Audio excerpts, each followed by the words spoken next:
Bonjour, Interaction, bonjour. Bienvenue pour cette émission qui est à la fois une émission et le comité de gestion du fonds Interaction, fonds auquel vous pouvez souscrire. Je pense que les coordonnées, le code ISIN comme on dit, apparaissent sur le bas de l'écran. Je suis avec Agnès Delors, notre Bonjour, gérante. Hubert. Bonjour Agnès. Et Paul Forer, notre stratège, on va dire. Bonjour.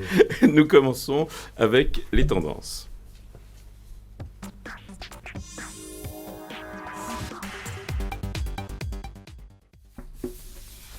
Alors, tendance cette semaine, tendance à la baisse. Hein, c'est la semaine dernière, gros mouvement de baisse à la suite d'anticipation de peut-être hausse de la Fed. C'est un peu compliqué. Beaucoup de statistiques mitigées quand même, Paul, cette semaine. On a l'impression que quand l'économie américaine repart, c'est une bonne et une mauvaise nouvelle à la fois, et inversement.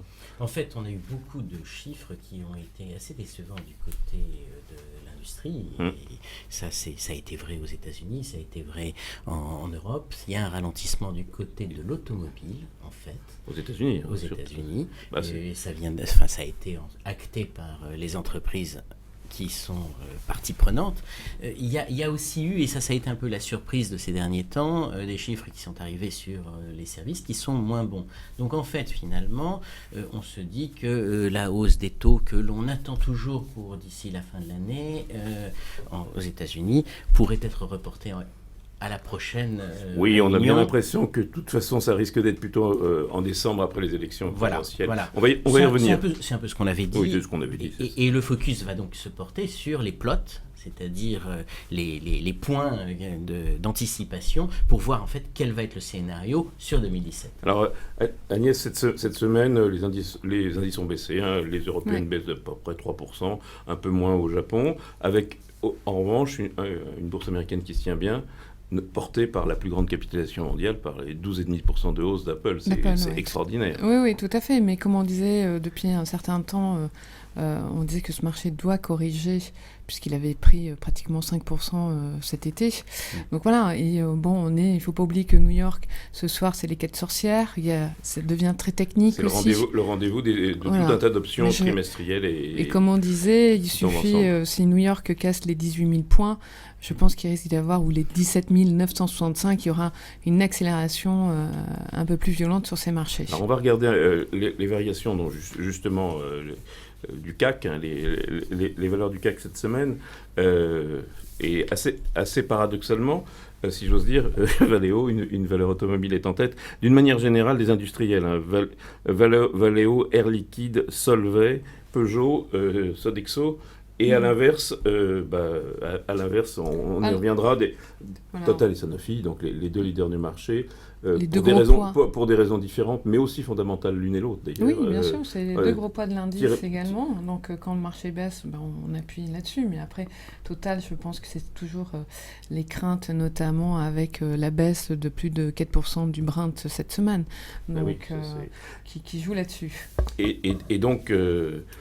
Sanofi, c'est un titre qui est très discuté. On en a eu, on en a plus. Donc, on en a toujours. On en a encore un peu, mais on verra la performance. Le fait d'en avoir moins, comme du Total, ça permet de regarder les choses d'un peu loin. Alors, juste un tout petit mot du pétrole, très très rapidement, Paul. Oui, on est entre 45 et 50 $ le baril. Un coup, on a une statistique où on dit que les stocks de brut baissent, mais que les stocks d'essence montent. On n'y comprend pas grand-chose. Globalement, je crois que ce qu'il faut retenir, c'est qu'il y a les aléas géopolitiques, les réunions qui vont influer. Finalement, on est dans un monde où le pétrole sera moins cher qu'il n'a été. Il sera moins cher. Et il ne sera pas nécessairement trop bas, ce qui avait fait peur en février. Voilà. Alors le fait de la semaine, juste un mot quand même, tension obligataire. Alors ça paraît effectivement extraordinaire de dire il y a des tensions obligataires parce que le 10 ans allemand se retrouve à 0,03. Mais comme il était négatif de presque 0,1% de plus, le taux français gagne aussi 0,1% dans la semaine. Qu'est-ce qui se passe ? Est-ce que c'est la fin des taux négatifs ? Parce que c'est un symbole que le taux allemand soit redevenu positif, même si c'est 0,03. Non, je ne pense pas que ce soit le symbole de la fin des taux négatifs. Et d'ailleurs, je pense que la partie la plus importante, c'est les taux d'intérêt réels qui doivent rester négatifs. Ça devrait d'ailleurs être plutôt bon pour les établissements bancaires si justement c'était la fin des taux négatifs. Et ça n'a pas été nécessairement le cas cette semaine. Donc c'est plutôt des éléments techniques, des réactions assez épidermiques. Il y a eu un certain nombre d'émissions, des jeux sur les spreads de taux. On va y revenir, mais on a l'impression que les banques centrales cherchent à redonner une hiérarchie, la pontification, comme disent les spécialistes, mais et donc ils jouent en baissant le court terme, mais ils espèrent que le long terme monte un tout petit peu, même s'il ne monte pas beaucoup. Ça va être la politique de la Banque du Japon qu'on attend notamment, c'est surtout ça. La Banque du Japon a annoncé qu'elle allait se focaliser sur les taux négatifs davantage que sur les rachats d'actions. Il faut dire qu'ils vont finir par posséder la totalité du pays dans la Banque centrale. Hein. Bien, alors nous passons à la macroéconomie.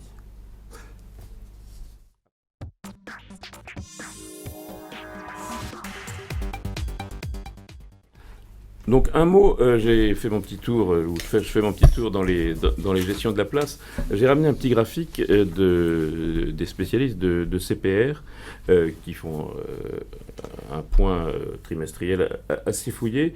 Et la question qui va apparaître à l'écran, c'est quel est le juste niveau des taux d'intérêt. Alors c'est effectivement un grand sujet puisqu'on voit bien que c'est le niveau des taux d'intérêt qui bouscule les marchés et l'évaluation des actifs et notamment des actions.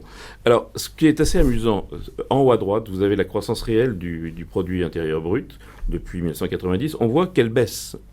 Il y a des variations amples, mais tendanciellement, on est quand même sur une baisse. La productivité, si vous allez me dire que c'est éventuellement lié, qui est à droite, baisse également, et baisse même plus fortement. Donc les gains de productivité ne tirent pas la croissance, et la croissance n'est pas tirée. Et en dessous, vous avez les taux réels. Donc ce qui m'a paru très intéressant, c'est que les taux réels à 10 ans, on voit bien qu'ils sont négatifs. C'est-à-dire le taux réel, c'est le taux facial moins l'inflation. Ils sont négatifs depuis assez peu de temps, mais ils sont négatifs. Mais surtout, quand on regarde les taux en bas à droite, les taux courts, les taux des fonds fédéraux, comme on dit, la situation taux réel négative, même si les taux faciaux n'étaient pas négatifs, est très très loin d'être archi récente, puisque depuis la fin des années 90, ce qui est quand même il y a un petit moment, on s'est baladé assez longtemps dans les taux négatifs. Donc on a le contre-intuitif du taux négatif, Paul, mais c'est déjà arrivé en taux réel. Le taux réel négatif est quelque chose qui est tout à fait favorable à l'investissement. Voilà, c'est favorable à l'investissement. Alors, quel est le juste niveau du taux réel ? Question posée, on dit qu'aujourd'hui, on est entre 0 et 1% aux États-Unis de taux réel à peu près normal compte tenu de ce qu'on dit, c'est-à-dire des gains de productivité de la démographie et donc du PIB. Ce qu'on a pu constater et ce qu'on a dit ici à de maintes reprises, c'est que finalement, la politique des banques centrales visait aujourd'hui et à avoir la situation équivalente à celle de taux d'intérêt réel négatif. Donc c'est un objectif. Et donc tant qu'il n'y a pas d'inflation, ils vont rester négatifs, en facial aussi. Alors la problématique, c'est effectivement, c'est que avoir des taux d'intérêt réel négatifs si on n'a pas d'inflation, c'est plus gênant. Et on peut même se débattre de savoir si l'objectif de 2% d'inflation n'est pas finalement un piège pour les banques centrales parce qu'elles ont du mal à y arriver et que c'est pour avoir des taux réels négatifs qu'elle cherche cette inflation. Bien, donc autre question, c'est pas le niveau d'intérêt, slide suivante, c'est une question qu'on s'est posée la semaine dernière en regardant finalement le passé, en regardant les 6 derniers mois, les 9 derniers mois, ou même les 3 derniers mois. Est-ce que c'est amusant ? Est-ce que c'est intéressant ? Est-ce qu'il y a du potentiel à racheter ces valeurs bancaires qui ont été massacrées, qui encore aujourd'hui, Agnès, juste un mot, Deutsche Bank fait la vedette des marchés avec 6-7% de baisse. Exactement. Et c'est quand même pas une petite banque. C'est pas une petite banque, et on en parlait il y a quelques semaines, notamment il y avait des rumeurs entre Commerzbank et Deutsche Bank de se rapprocher. Donc voilà, et que d'une part la Deutsche Bank a de gros problèmes de cash actuellement, donc et même pour payer ses détenteurs en obligations. Donc voilà, et du coup ce qui arrive là, c'est encore une mauvaise nouvelle pour nos bancaires européennes. Donc doit-on acheter les banques d'une manière générale, même, et encore plus aujourd'hui, finalement, elle vaut 7% de moins qu'avant-hier. Alors, en fait, par rapport à cette question qu'on pose régulièrement dans le cadre de l'émission, finalement, par rapport aux banques européennes en particulier et françaises plus spécifiquement, je crois que c'est intéressant de regarder comment a évolué le paysage entre 2006 et 2016. Et ce que je vous propose, c'est à travers une première slide, de voir en fait la répartition des bénéfices des 1000 premières banques de la planète en fonction de leur pays d'origine. Et ce qui me paraît très notable, c'est que si en 2006, l'Union européenne, enfin l'Europe au Royaume-Uni, plus le Royaume-Uni, c'était 43% des bénéfices distribués et 27% pour les États-Unis. Aujourd'hui, on est dans une situation totalement différente, puisqu'on n'est plus qu'à 15% pour l'Europe, à 21% pour les États-Unis, et la différence, c'est l'Asie et c'est la Chine en particulier, qui est passée de 4,3% à 31,6%. Donc la transformation du paysage bancaire s'est faite finalement par la montée en puissance de la Chine dans le paysage. Et la baisse des européennes, c'est consécutif puisqu'on est avant la crise de l'euro. Donc... Oui, et surtout, en fait, la part de marché dans le financement du commerce international a été en 2011 très significativement revue parce qu'il y a eu des problèmes sur les banques européennes qui le finançaient, et je pense que c'est une des conséquences qui avait précipité l'Europe dans une crise. Les banques américaines. Oui. C'est finalement, c'est de là devenu le mal, c'est là où la réglementation s'imposera si on sépare ou si on ne sépare pas les activités de banque d'affaires et de banque commerciale, et c'est là où, on parlait de la Deutsche Bank à l'instant, on est en train de faire payer des impôts d'une manière déguisée aux banques. Oui, alors ce qui est intéressant, c'est de voir en fait que selon les régions... Alors c'est la slide suivante. Et là, on va commencer par regarder les États-Unis. Vous avez en haut à droite la performance de l'indice de référence. Et là, dans le gros tableau, dans le gros graphe, ce sont plutôt les performances relatives à cet indice des différents secteurs. Et on voit très clairement qu'il y a une sous-performance des banques qui s'est mise en place finalement jusqu'en 2011. Oui, c'est spectaculaire même. Qui est très spectaculaire, qui est très significative. Depuis, finalement, il y a une forme de stabilisation. C'est ça, ça fait l'indice. Ça fait l'indice, légèrement plus par rapport à 2011, légèrement moins si on prend les points hauts de certains moments, mais globalement, on est dans un schéma qui est plutôt assaini. Alors que si on regarde l'Europe, c'est la slide suivante, on voit que la situation est très différente, et la sous-performance des banques, elle continue. Elle continue et elle est... vraiment quelque chose qui s'est mis en place dans un premier temps jusqu'en 2012, qui s'est un petit peu calmé pendant la période de remontée, de stabilisation de l'euro et du dollar, et derrière on est reparti avec un schéma qui lui-même est négatif. Mais alors justement, pourquoi ? Parce que là vous posez la question, c'est écrit sur la slide, est-ce que les banques européennes ont encore besoin d'être sauvées et que, à l'inverse, les banques américaines sont déjà sauvées? C'est-à-dire, est-ce que le boulot de provision, de recapitalisation a été fait d'un côté et pas de l'autre? Alors, je crois clairement que, même ce qu'a dit M. Draghi en février en disant qu'il fallait sauver le système bancaire parce qu'il finance 80% de l'économie, c'est quelque chose qui reste encore à faire dans certains pays. C'est indéniable, et il y a des restructurations qui restent à faire, et puis le poids des taux négatifs est considérable sur la structure des revenus des banques européennes. Alors toujours pour savoir s'il faut les acheter, ce que ça rapporte, c'est-à-dire les dividendes. C'est la slide suivante. Oui, alors juste au passage, ce qui me paraît intéressant, c'est de regarder que dans un pays, dans une zone comme les USA, où les banques se sont stabilisées, les indices sont au plus haut du plus haut. Alors que si on reprend dans le graphe sur l'Europe, on s'aperçoit qu'aujourd'hui, l'indice est en dessous des niveaux hauts qu'il avait atteints en 2000 et en 2008. Très largement. Ceci explique peut-être cela, d'ailleurs. Alors, les dividendes, au niveau mondial, finalement, les dividendes payés par la finance, c'est quand même des sommes très très importantes. C'est 102,8 milliards de dollars. Par rapport à 2009, qui était une année un peu particulière, où il n'y en avait que 44,9. Et on voit cependant que 102 milliards sur 421 milliards distribués, c'est presque le quart des dividendes distribués. Donc les banques au niveau mondial continuent de contribuer de façon très importante à la distribution, à la distribution de dividendes et à la performance. Et elles font des bénéfices. Elles font des bénéfices, sinon elles ne les distribueraient pas. Voilà. Et donc, la problématique, c'est la dernière slide. Ça se traduit par des capitalisations boursières, aujourd'hui, qui sont très différentes. Et on reboucle sur la remarque que je faisais sur le niveau des taux, enfin, sur le niveau des indices par rapport au niveau auquel ils étaient en 2007-2008. Eh bien, on a aujourd'hui un cas un peu particulier qui est JP Morgan, dont la capitalisation boursière a augmenté. Sinon, ensuite, on a en orange tout un ensemble de banques qui ont vu leur capitalisation boursière à peu près légèrement moins de la moitié. Ou plus exactement, elles sont légèrement au-dessus de la moitié de ce qu'elles étaient en 2009.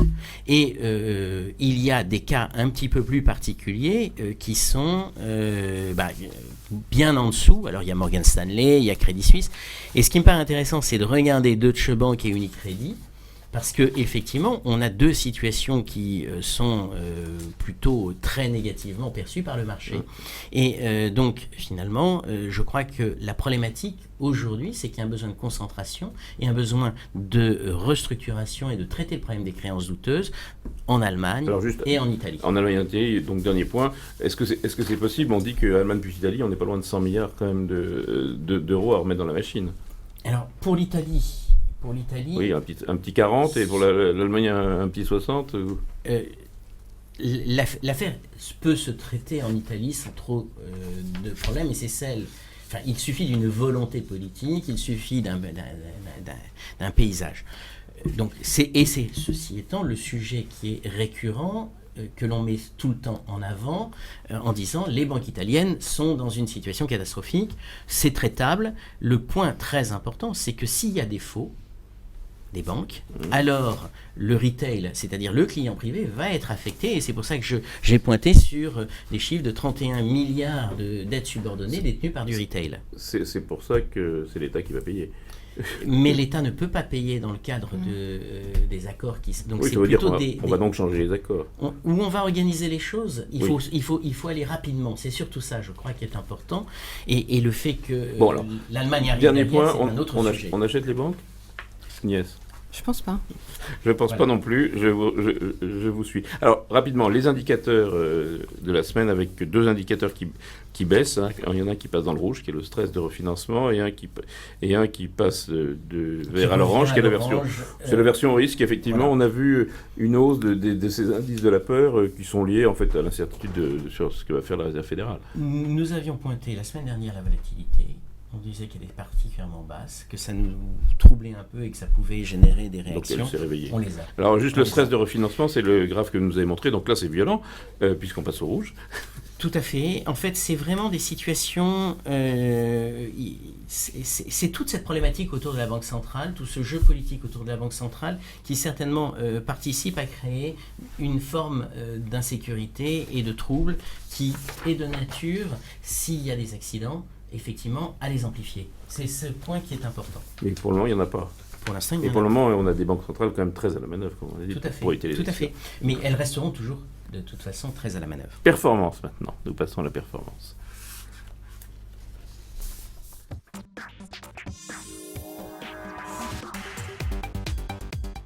Cette semaine, on va la voir très rapidement sur l'écran. Donc cette semaine, on perd moins 2,67 contre un CAC qui perd... Voilà. On ne le voit pas, ça c'est pas le bon graphe du tout, c'est le graphe d'avant. Donc c'est la performance du CAC 40 sur la semaine, voilà. Alors, le CAC 40 cette semaine perd 3,7. Voilà, et l'indice et notre fonds perd à moins baissé de 2,67. Alors ça s'explique juste en regardant par le sous-investissement en Sanofi en total notamment. Exactement. Et puis on a eu 2-3 bonnes surprises. L'Air Liquide qui annonce une augmentation de capital et qui monte, ça c'est un indice très, très important. Voilà, donc, mais on n'en a pas.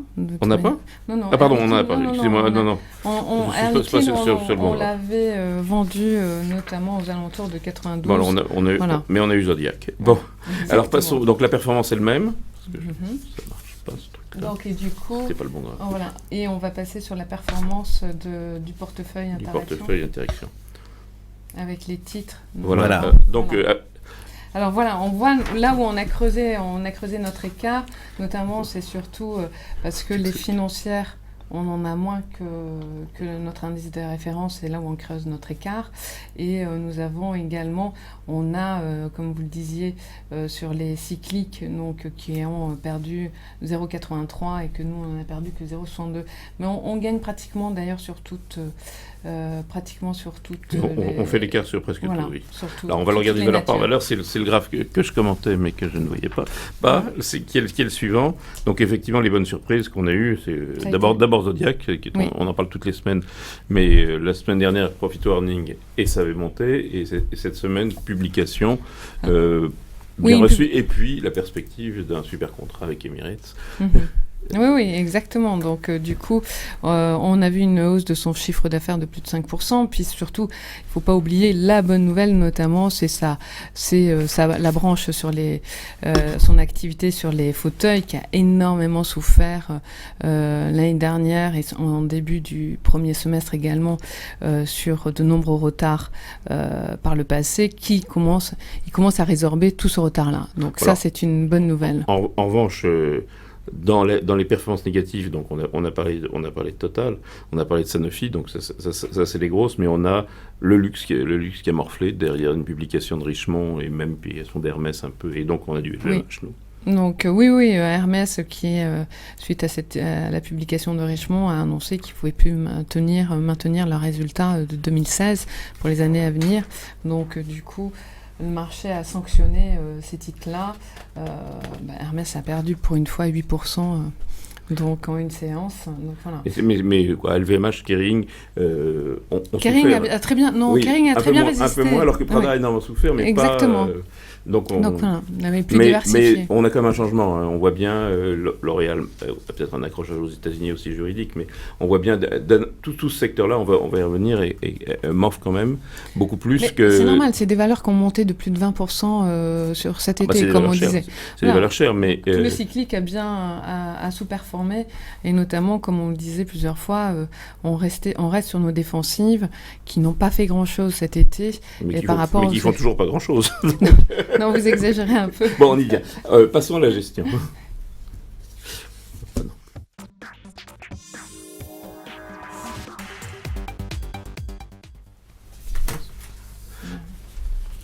Donc la gestion, et on commence avec les arbitrages réalisés depuis la semaine dernière, ou décidés la semaine dernière, qu'on va voir. Donc, on sort de l'électricité.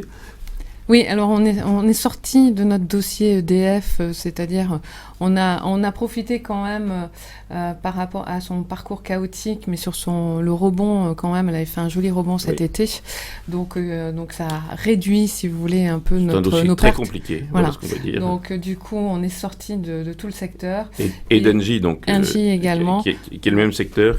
Qui était un poids lourd et qui, au bout d'un moment... C'est des secteurs de services à l'industrie, mais qui n'offrent aucun levier sur l'investissement. C'est ça le problème. Mais c'est surtout, on s'est rendu compte que malgré les hausses du gaz, les augmentations de gaz n'ont pas de reporté pour l'instant sur Engie. Et puis, on passe à une autre histoire. En revanche, on a augmenté notre présence via Veolia dans les services aux collectivités, puisqu'on a déjà de l'Iberdrola. Oui, alors, je sais que vous n'êtes pas très favorable.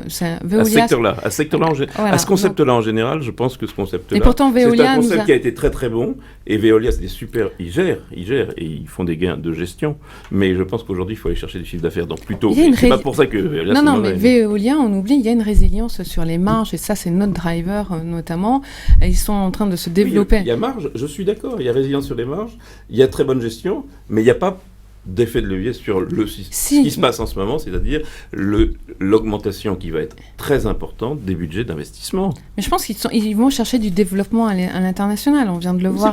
C'est en Europe qu'on va l'avoir, et aux États-Unis qu'on va avoir cette mais bien sûr, il y a un plan d'économie de coût qui est énorme. Très bien géré, voilà. Ce que je pense, c'est qu'elle n'offre pas le levier sur la conjoncture mondiale, c'est tout. Mais elle est très bien. Je ne suis pas tout à fait d'accord avec vous, parce que maintenant, comme on a vu, comme Paul rappeler, à force d'injecter des liquidités, la planche à billets ne délivre pas de la croissance dans notre économie mondiale. Ça ne va pas être la planche à billets, ça non, va être les budgets publics. Mais maintenant, c'est-à-dire enfin, parce que... Aujourd'hui, dans le débat, on va 5% de déficit, ça va être considéré comme très normal, notamment en Europe. Mais bien sûr, parce qu'avec... Moi, je mettrais un bémol. Je pense qu'il est intéressant de regarder, on n'en a pas parlé au début, le plan Juncker.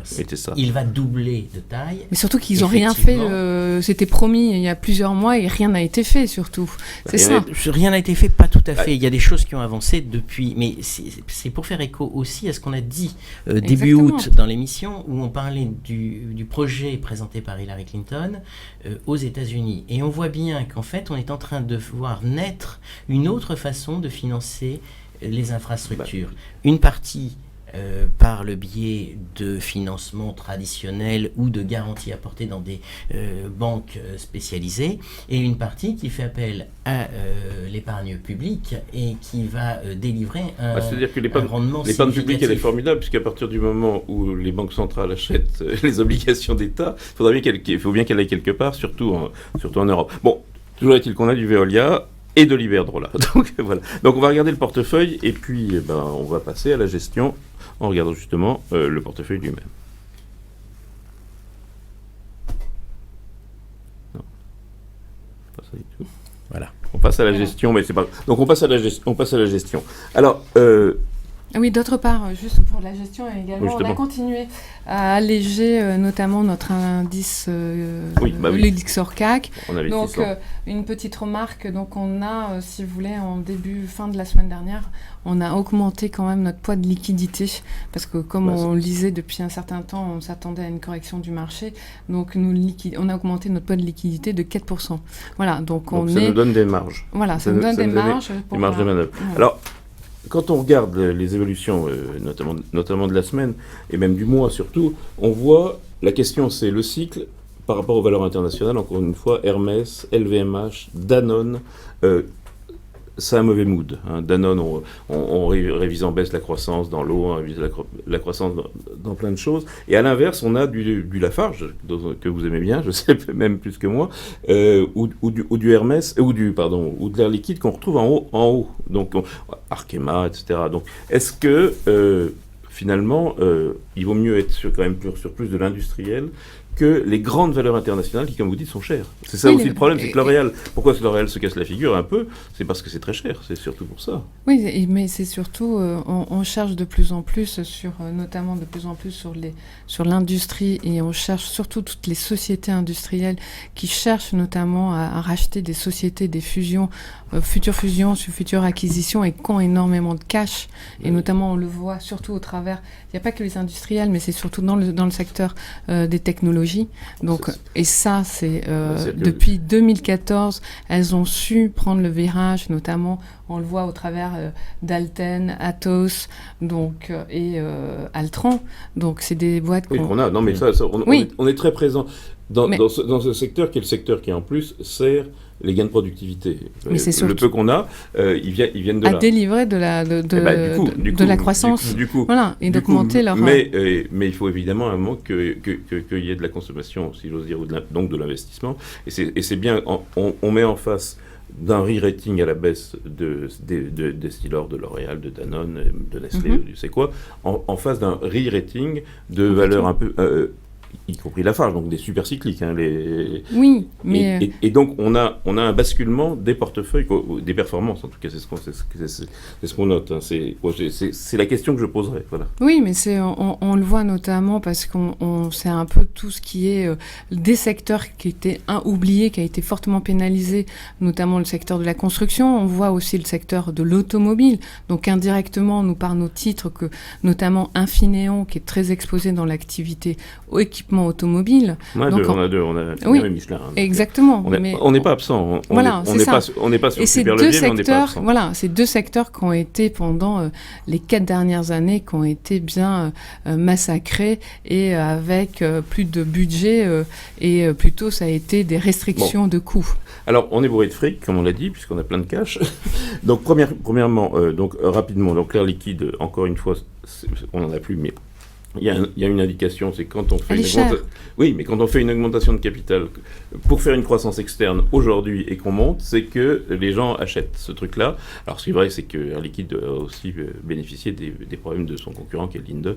Donc c'est peut-être un peu différent. Donc grosse opération sur Bayer quand même, c'est dans l'actualité de la semaine. Oui. C'est la plus grosse. Elle se fera, elle se fera pas. On verra bien. Oui, le marché n'a pas l'air totalement croire que Bayer pourra acheter Monsanto. Mais ils rachètent de toute manière, c'est un prix très très cher, oui, donc ils payent très cher.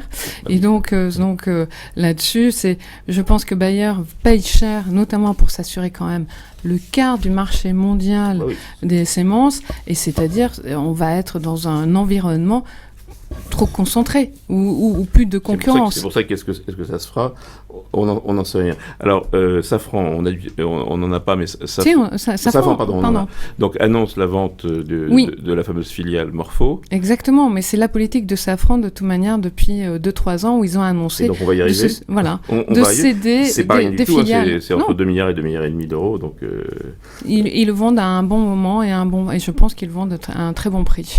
On a parlé du luxe, donc le profit. Et derrière, pour revenir sur Safran, on se pose toujours des questions sur Zodiac. Si Safran va racheter c'est sûr l'appareil. Mais ils l'ont loupé, je pense. Là, je pense que je maintenant, c'est pas fini l'histoire. Va beaucoup monter. Moi, comme vous savez, mais l'histoire n'est pas finie. Qu'il veut prendre 30 ou 40% dans l'année. Safran a besoin de faire de liquidité. L'histoire n'est pas finie. Donc entre Safran et Zodiac. Mais il va falloir qu'ils le payent terriblement cher, c'est ça leur problème. Je sais pas, on verra bien. Donc, juste, on a dit un mot du luxe, l'alerte sur les bénéfices de Richemont, elle est vraie, puisque c'est 45% de révision à la baisse des bénéfices, Prada, moins 15% de chiffre d'affaires, on voit vraiment, il y a quand même un changement de signe chez les nouveaux riches des pays sous-développés. Mais c'est surtout, on le disait déjà, les touristes, donc les attentats ont fortement pénalisé nos touristes en Europe, qui étaient vraiment friands de ces produits-là. Donc voilà, et du coup, et puis on est sur une politique aussi de nettoyage en Chine, notamment des cadeaux. Oui. Voilà. Mais dans le même temps, on voit qu'il y a des gens qui ont un mix qui est meilleur. L'exemple, c'est Pernod Ricard et Rémy Cointreau qui, grâce à la clientèle moyen-orientale et américaine et européenne, arrivent à. Oui, mais c'est pas encore ça, parce qu'ils souffrent encore sur leur produits phares. Donc c'est pas sur les produits à forte marge. Oui, exactement, ils souffrent. C'était ça la Chine. C'était donc exactement. Bon, alors moi j'aime bien regarder toutes les révisions des analystes.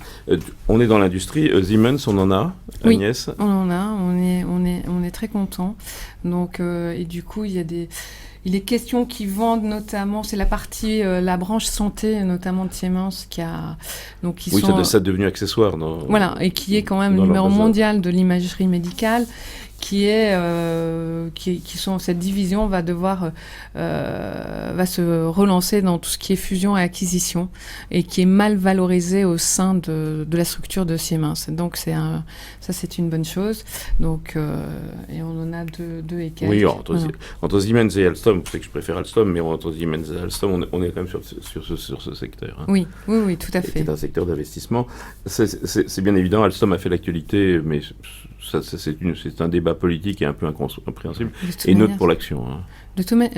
Non, oui, aucun impact sur l'action. Il y a eu un impact positif, notamment puisque il y a 15 jours sur l'annonce, c'est vrai que de Belfort, parce que je dirais pour Alstom, c'est un coût et c'est une politique qui se lance dans une politique de restructuration et de réduction de coûts, et c'était quelque chose qui pénalise énormément aussi Alstom. Alors, un mot, on parlait des investissements, la Fédération du bâtiment a relevé à la hausse ses estimations, on s'en doutait un peu d'ailleurs. Oui. Il y a quelque chose à gagner là-dedans, alors on en a un peu. On en a pas mal, on a notamment Bouygues aussi. On a Bouygues et Eiffage, je sais pas. Bouygues, Eiffage, et indirectement on a du Nexity sur les logements, donc qui a très bien délivré depuis le début de l'année. Et donc, mais c'est-à-dire c'est un secteur qui est encore en souffrance parce que le bâtiment a encore perdu des emplois mois depuis le premier semestre.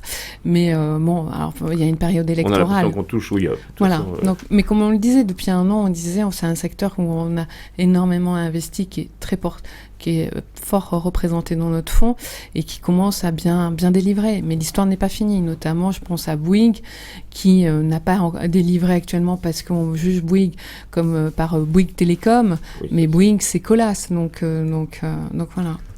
Il y a de la route. Voilà. Il y a de la route. Alors, j'avais posé déjà la semaine dernière la question, et je vois que vous avez un peu réfléchi dessus. Ingenico, à quel moment il faut le rattraper?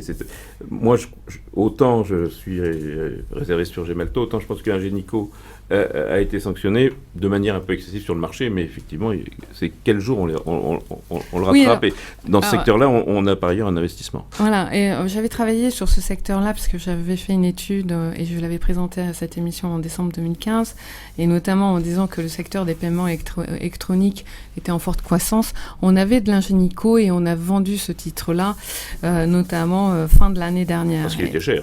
Cher, ce qu'on disait. Donc 10% de croissance. Donc dans les terminaux de paiement, on attendait cette croissance-là en 2016. Et à l'époque, Ingenico se traitait à 115 €. Et donc le titre avait fait une très très belle performance. Donc on était devenus neutres sur ce titre-là et on l'a arbitré notamment par Wirecard, donc qui est quand même une société de paiement. Donc et elle a eu une certaine volatilité, notamment sur des rumeurs de fonds sur sa trésorerie. Mais bon, du coup, on n'y a pas fait attention. Et au contraire, sur sa forte baisse, on est revenu sur ce titre-là aux alentours de 38. Et c'est surtout, pour revenir sur Ingenico, je pense que elle a deux pays qui sont mal engagés sur deux pays et qui pèsent énormément dans leur chiffre d'affaires, c'est le Brésil et les États-Unis. Et notamment, ce qui se passe aux États-Unis, c'est l'impact notamment des petits commerçants aux États-Unis, qui représentent 50% d'un futur potentiel clientèle d'Ingenico ou de Verifone, et notamment lorsqu'il y a eu l'annonce d'un allègement jusqu'en 2018 de la réglementation, donc des impayés pour les petits commerçants, donc ils vont pas chercher à s'équiper très rapidement de la carte à puce. Voilà, donc le fort... Non, mais c'est sûr que les États-Unis sont en retard de 15 ans sur nos pays à nous, et notamment mais ça représente 10% du chiffre d'affaires quand même d'Ingenico, donc qui n'est pas négligeable. Je veux dire, ça ne représente que 10, et la sanction a été, à mon avis, amplifiée. Je ne pense pas, parce que ces 10% étaient avec un effet de levier très important pour Ingenico, et notamment, je dirais, il y a aussi 5% du chiffre d'affaires qui se réalise au Brésil, donc je dirais, il y a encore quelques problèmes. Oui, mais on est par ailleurs dans un monde où, notamment la Banque Centrale Européenne, peut-être pas la Fed, veut supprimer le cash. Hein. Oui. Donc on est sur un secteur à forte croissance longue. Oui, mais Wirecard, lui, c'est les pays émergents. Donc voilà. Oui, donc... je fais moins de marge. Hein. Moi, Vous croyez? Je pense qu'Ingenico est beaucoup plus beau. Mais on va la surveiller. Mais je pense qu'à 79 €, alors, donc, il faudrait est-ce qu'on fait quelque chose cette semaine? Parce qu'on est quand même bourré de cash. Et on est bourré de cash. Et on voit pas très bien pourquoi ça monterait peut-être pas beaucoup, mais on voit pas très bien pourquoi tout ça s'écroulerait non plus. Donc, si on est bourré de cash et qu'on n'est pas, et il faut essayer de trouver les secteurs, parce que même dans les marchés qui s'enflattent, il y a des secteurs qui montent. Oui, donc pour en revenir, on a notamment pas assez, je pense, d'Infineon. Donc si le marché se mettait à corriger un peu plus, alors, sur des niveaux... d'Infineon, parce que c'est pas les valeurs les plus connues du monde. Voilà, Infineon, c'est un fabricant semi-conducteurs. Donc c'est surtout, il fabrique des composants automobiles et industriels, comme je vous le disais. Et c'est dans le secteur automobile, c'est toutes les cartes à puce, notamment pour vos smartphones. Et donc on parle notamment de la voiture autonome. Voilà, je cherchais le mot. Il y en a qui roulent déjà. Donc, exactement. Même des camions qui roulent exactement, dans les usines. Donc, du coup, et puis, donc, ça représente plus de 40% de son chiffre d'affaires sur les produits de télécommunication. Et du coup, donc, il y a une... Donc, on réduit un peu. Parce qu'on a plus de 10% de cash entre... 12%. Donc, oui, ça serait de se renforcer donc, dans ce poids dans Infineon et puis peut-être revenir, être un peu plus agressif, notamment sur Alstom. Et puis, comme vous dites, je pense qu'il faudra revenir un peu plus sur Zodiac. Oui, Voilà. Alstom et Zodiac, on les a, ça se passe pas trop mal, donc Voilà. autant renforcer celles qu'on a déjà. Et une que je mettrais, qu'on met en surveillance, c'est peut-être revenir sur Kering. Voilà. Donc, À Kering, on a une surperformance du secteur, mais on a une surperformance dans un secteur qui souffre. Voilà, exactement. C'est ça qui est... Dans les idées... C'est-à-dire Kering profite du fait que c'est quand même moins luxueux qu'LVMH, oui, plus et bien sûr beaucoup moins luxueux qu'Hermès. Donc avoir été pas tout en haut du haut de gamme, c'était pénalisant et ça l'est moins aujourd'hui. Oui, surtout qu'ils ont su renverser la tendance avec Gucci. Mais on a le risque d'avoir... le secteur qui se fait arbitrer, donc c'est à surveiller. Comme voilà. Mais s'il corrige un peu plus, oui, d'en profiter. Très bien, ce sera le mot de la fin. Paul, merci. Agnès, merci. Rendez-vous la semaine prochaine. Merci.